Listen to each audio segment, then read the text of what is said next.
हिमाचल प्रदेश विधानसभा budget सत्र की शुरुआत राज्यपाल के अभिभाषण से हुई। राज्यपाल शिव प्रताप शुक्ल ने कांग्रेस सरकार के 1 साल के कार्यों का लेखा जोखा सदन में रखा। करीब 1 घंटे 5 मिनट चले राज्यपाल के अभिभाषण में सरकार के व्यवस्था परिवर्तन को लेकर उठाए गए कदमों की विस्तृत जानकारी सदन में दी गई। राज्यपाल के अभिभाषण को जहां सरकार ने नीतिगत दस्तावेज करार दिया, तो वहीं विपक्ष ने इस दस्तावेज को झूठा करार दिया। राज्यपाल के अभिभाषण के बाद मुख्यमंत्री सुखविंदर सिंह ने कहा कि उनकी सरकार व्यवस्था परिवर्तन के नारे को लेकर आगे बढ़ रही है। अभिभाषण में उन परिणाम का उल्लेख किया गया जो 1 साल में हमें नजर आए हैं। खराब आर्थिक स्थिति के बावजूद हिमाचल प्रदेश सरकार ने बेहतरीन काम किया। आपदा के दौरान राज्य सरकार ने बेहतरीन काम करके लोगों को राहत देने का काम किया। मुख्यमंत्री ने कहा कि पूर्व सरकार के दौरान नौकरी बेचने का काम होता था, लेकिन उनकी सरकार ने आते ही कर्मचारी चयन आयोग को भंग कर युवाओं से हो रहे खिलवाड़ को रोकने का काम किया है। मुख्यमंत्री ने कहा कि पिछले बजट में ग्रीन स्टेट की परिकल्पना की दिशा में भी राज्य सरकार आगे बढ़ रही है। शिक्षा के क्षेत्र में गुणात्मक सुधार लाने के लिए काम हो रहा है। मुख्यमंत्री सुखविंदर सिंह सुक्खू ने कहा कि राज्य सरकार ने राजस्व मामले का रिकॉर्ड निपटारा करके दिखाया है। पहले लोग पटवारी के पीछे भागते थे, लेकिन अब पटवारी लोगों के पीछे भागते हैं। सरकार आखिरी पायदान पर खड़े व्यक्ति की आवाज सुन रही है और उसे मुताबिक काम कर रही है। 1 वर्ष में हमारी सरकार ने जो व्यवस्था परिवर्तन किया है और उस व्यवस्था परिवर्तन के स्वरूप जो परिणाम आज सामने आया है, उसका उल्लेख राज्यपाल के अभिभाषण में किया गया है। व्यवस्था परिवर्तन की नींव हमने अपने पहले बजट में दर्शाई थी और आत्मनिर्भर हिमाचल की दिशा में हम आगे बढ़ रहे हैं। निश्चित तौर पर मैं कह सकता हूं कि कठिन आर्थिक परिस्थितियों के बाद भी हमने जब आपदा आई, लोगों को राहत पहुंचाई, भ्रष्टाचार पर लगाम लगाई, जिस सबॉर्डिनेट सिलेक्शन बोर्ड में नौकरियां बेची जाती थी और उसकी हमने इन्वेस्टिगेशन करवाई, और उसके बाद जब हमने पाया कि ये धंधा काफ़ी समय से चल रहा है, उस सबॉर्डिनेट सिलेक्शन बोर्ड को हमने भंग किया। वो हमारे 1 साल की भ्रष्टाचार पर लगाम लगाने की एक उपलब्धता है। आपदा में हमने लोगों को सहायता पहुंचाई। उसके अलावा ग्रीन स्टेट का जो हम परिकल्पना करके चले हैं, उस दृष्टि से एक सोच समाज में भी बनी है और हम उसमें आगे बढ़ रहे हैं। शिक्षा के स्तर में, गुणात्मक स्तर में सुधार करने के लिए शिक्षा के संस्थान खोल दीजिए, लेकिन उनकी शिक्षा में अगर गुणात्मक सुधार नहीं होगा तो आपको उसका काफ़ी नुकसान भविष्य में भुगतना पड़ेगा। हमने इस चीज़ को पहचाना और शिक्षा के स्तर में गुणात्मक सुधार करने के लिए हमने नियमों में परिवर्तन किया, कानून में परिवर्तन किया, और आज हम कह सकते हैं कि अगला जो एकेडमिक सेशन होगा उसमें पहली क्लास से इंग्लिश मीडियम शुरू किया जाएगा। 6 वर्ष के बच्चे को मेंटल स्ट्रेस छोटी उम्र में न डाला जाए, तो उस मेंटल स्ट्रेस से राहत दिलाने के लिए 6 वर्ष से की कम आयु के बच्चे को पहली कक्षा में एडमिशन मिलेगा। लोग तंग आते थे राजस्व में, अपना इंतकाल करवाना है, अपनी डिमार्केशन करवानी है, अपनी तकसीम करवानी है, अपनी दुरुस्ती करवानी है, और हमने राजस्व लोक अदालतें लगाकर 95,000 के करीब इंतकाल के केसेस जो है उनको लोगों के रजिस्टर किया। पहले लोग पटवारियों के पीछे घूमते थे, कानूनों के पीछे घूमते थे, पूरा पूरा दिन बैठे रहते थे। निश्चित तौर पर इसका लाभ आम लोगों को मिला। हमारी सरकार आम लोगों की सरकार है। लोगों की अंतिम आवाज़ को पहचान कर हम अपना बजट का प्रोविज़न करते हैं। जो अनाथ बच्चे थे, जो कभी ज़िंदगी में सोच नहीं सकते थे कि उनके लिए भी कोई सरकार ऐसी योजना लाएगी, योजना को तो हम लाए ही हैं, लेकिन हिंदुस्तान का पहला अनाथ बच्चों को जो शिक्षा देने का संबंध है, जब उसकी उम्र परिपक्व हो जाएगी 27 साल तक, सारा खर्चा उसका सरकार लाएगी। इस प्रकार की योजना हमने समाज के हित में लाई है। ये हमारी 1 साल की उपलब्धता है। इसके अलावा जो विधवा नारी है, जिनके आवास नहीं है, उनके लिए भी हम एक योजना लेकर आए हैं। सर, वहीं राज्यपाल के अभिभाषण पर नेता विपक्ष जयराम ठाकुर ने कहा कि राज्यपाल ने मजबूरी में नियमों के तहत अभिभाषण को पढ़ा है, लेकिन दस्तावेज में जो आंकड़े दिखाए गए हैं और जो व्यवस्था परिवर्तन के दावे किए गए हैं, उसकी असलियत धरातल पर अलग है। कांग्रेस पार्टी ने सत्ता में आने से पहले 10 गारंटी दी थी, जिनका इस दस्तावेज में कहीं जिक्र नहीं है। हालांकि ओपीएस को सरकार ने बहाल किया है, लेकिन उसमें भी अब सरकार अंतिम सैलरी के अनुसार मिलने वाले 50% पेंशन को घटाकर 20% करने वाली है, जिसका किसी भी कर्मचारी को लाभ नहीं होगा। इसके अलावा किसानों से दूध और गोबर खरीद का वादा भी किया गया था, जिसका इस दस्तावेज में जिक्र तक नहीं है। 300 यूनिट मुफ्त बिजली देने के भी दावे किए गए थे, वह भी दस्तावेज से गायब है। इसके अलावा 1 लाख रोजगार और महिलाओं को 1500 पेंशन मासिक देने की बात कही गई थी, लेकिन उस दिशा में भी सरकार ने कुछ कार्य नहीं किया है। बेरोजगार रिजल्ट के लिए भूख हड़ताल पर है। सरकार अपनी गारंटी को भूलते जा रही है, लेकिन विपक्ष इन्हें भूलने नहीं देगा और कांग्रेस की गारंटी ही इनकी सत्ता से बाहर जाने की गारंटी साबित होगी। प्रश्न पैदा होता है कि सरकार ने कहा कि हम कर्मचारी हितैषी हैं, ओपीएस दिया, अच्छी बात है, उसमें हमें कोई आपत्ति नहीं है। हमने तो यही कहा था कि हम प्रयत्न करेंगे,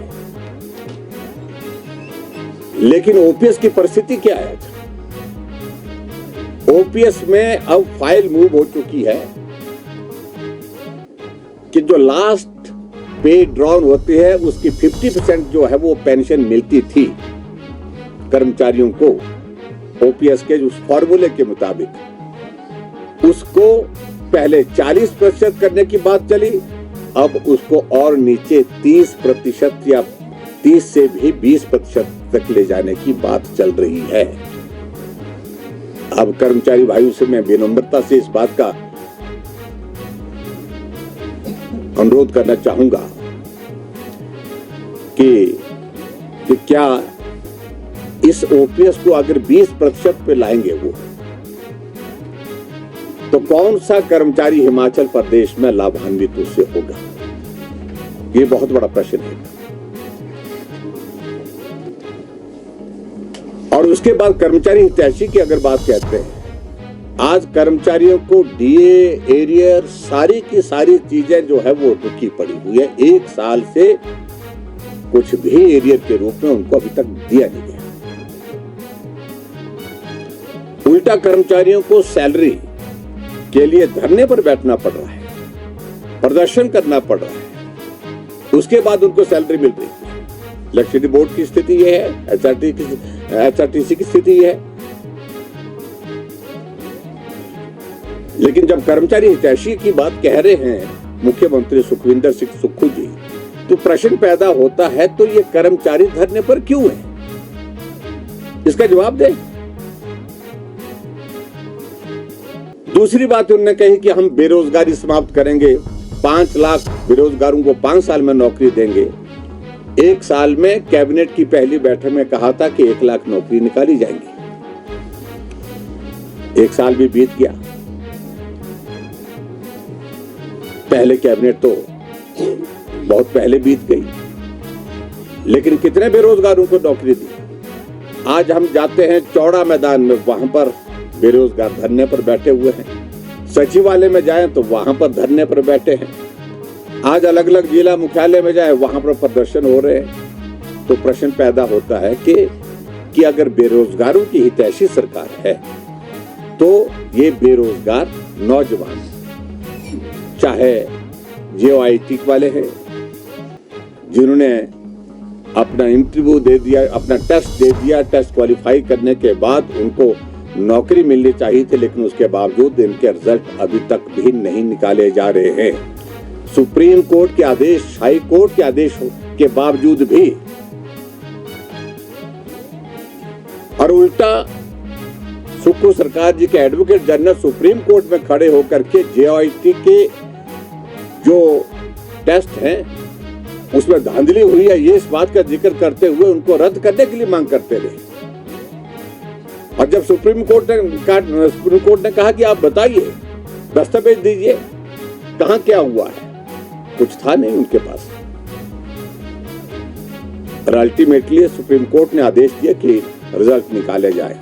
हाई कोर्ट ने 3 महीने के जो है वो समय दिया था, उसके बावजूद भी अभी तक रिजल्ट नहीं निकले। Hamirpur staff selection commission Hamirpur, वो बंद कर दिया गया। किसी ने गलत किया, सजा उसको होनी चाहिए थी, लेकिन उल्टा यहां पर हुआ यह कि सजा उनको, वो तो बेल पर बाहर निकल गए जो मेरी जानकारी के मुताबिक, लेकिन सजा किसको मिली? सजा मिली प्रदेश के बेरोजगार नौजवानों की। भर्ती की प्रक्रिया पूरे 14 महीने से बंद पड़ी और स्टाफ सिलेक्शन कमिश्नर जो राज्य चयन आयोग के नाते उनने बात कही है, अभी तक भी फंक्शनल नहीं हो पाया है, अभी तक भी नौकरियां नहीं वहां पर मिल पा रही है। और इस प्रकार से जो गारंटियों का मैं जिक्र मैं विशेष तौर से करना चाहूंगा कि सरकार कोशिश कर रही है कि हम उनका जिक्र ही ना करें, और जिक्र ना करने से ऐसा लगता है उनको कि लोग भूल जाएंगे और विपक्ष भी भूल जाएगा, लेकिन हम भूलने नहीं देंगे। हम प्रश्न पूछ रहे हैं कि क्या हुआ उस 1500 रुपए की। आज जिक्र कर रहे थे कि स्पीति घाटी की महिलाओं के लिए उसका ये कर दिया गया है, अनाउंसमेंट कर दी गई है, और उसके बाद उसको हमने लागू भी कर दिया, ये बताया उन्होंने। और हिमाचल प्रदेश में पिछले बजट में उन्होंने कहा था कि 2,31,000 महिलाओं को हम 1,500 रुपए देना शुरू कर देंगे। और 2,31,000 महिलाएं कौन सी हैं? वो महिला हैं जिनको हम 1,000 रुपए और 1,150 रुपए पेंशन देते हैं। उसमें जिसको 1,000 मिलता है उसमें 500 रुपए डालेंगे, उसके बाद जहां 1,150 मिलते हैं उसमें 350 रुपए डाल करके अपनी गारंटी को पूरा करने की बात कर रहे हैं। और आज मैं देख रहा था कि उन्होंने जिक्र किया है कि शायद लाहौल स्पीति को मिला करके वो संख्या शायद 2,41,000 की कितनी बनती है, मुझे मालूम नहीं, कुछ एग्जैक्ट कुछ फिगर दी तो मैं अभी तक उसको देख नहीं पाया। डॉक्यूमेंट देख करके मैं बात करूंगा। 2,45,000 के लगभग शायद बताया गया। मैं एक ही प्रश्न पूछना चाह रहा हूं कि आखिरकार आप कितना झूठ बोलेंगे? और झूठ के बलबूते सरकार तो बना दी, लेकिन चलानी मुश्किल होगी। और यही गारंटियां कांग्रेस की सत्ता से बाहर जाने की गारंटी होगी। ये मैं आपको बता रहा हूं कि साफ बात, ये स्थिति बन गई है हिमाचल प्रदेश में।